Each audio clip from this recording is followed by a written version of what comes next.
582 anciens détenus de la prison centrale de Libreville viennent de bénéficier de la grâce présidentielle. Souvenez-vous, le chef de l'État avait décidé de libérer 1000 prisonniers. Eh bien, c'est chose faite sur toute l'étendue du territoire national. Doris Cruz Nkulu Zue et Guy-Serge Dizambou étaient sur place.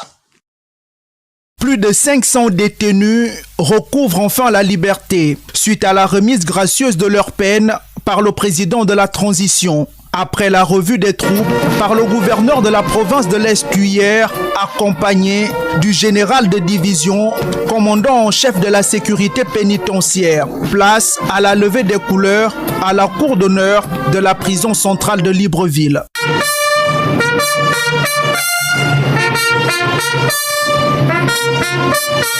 Le conseiller du président de la transition a précisé le contexte dans lequel se déroule cette cérémonie. Le président de la transition, président de la République, chef de l'État, le général de brigade Discoter Olingema avait déclaré, je cite, « J'envisage la libération de 1000 prisonniers sous les conditions prévues par la loi. » Fin de citation. C'est vous dire que le coût de la libération a atteint toutes les sphères de la société gabonaise.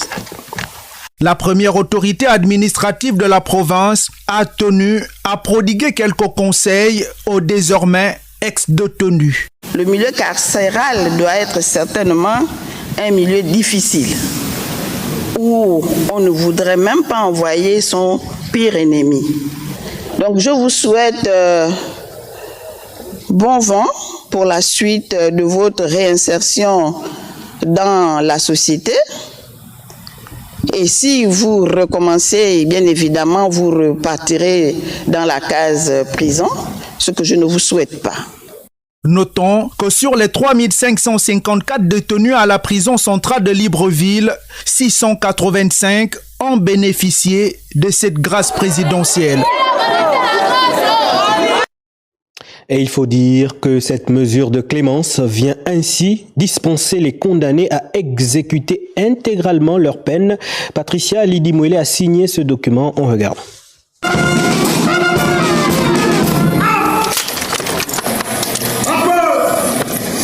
Jour nouveau pour ces anciens détenus qui recouvrent la liberté. Cette grâce présidentielle accordée à ces hommes et femmes reste un acte fort en ce week-end de la résurrection du Christ. Une nouvelle décence pour ces derniers qui ne font plus objet de poursuites judiciaires et ont désormais droit à une vie digne. Un seul hic, comment ces personnes seront-elles resocialisées pour ne pas retomber dans les mêmes travers? Et c'est souvent ici où le bas blesse. Existe-t-il des structures, voire des associations pour leur réinsertion? Des interrogations qui restent sans réponse au regard du constat amer qui présente souvent les ex-prisonniers livrés à eux-mêmes, entraînant ainsi la rupture des liens familiaux et amicaux.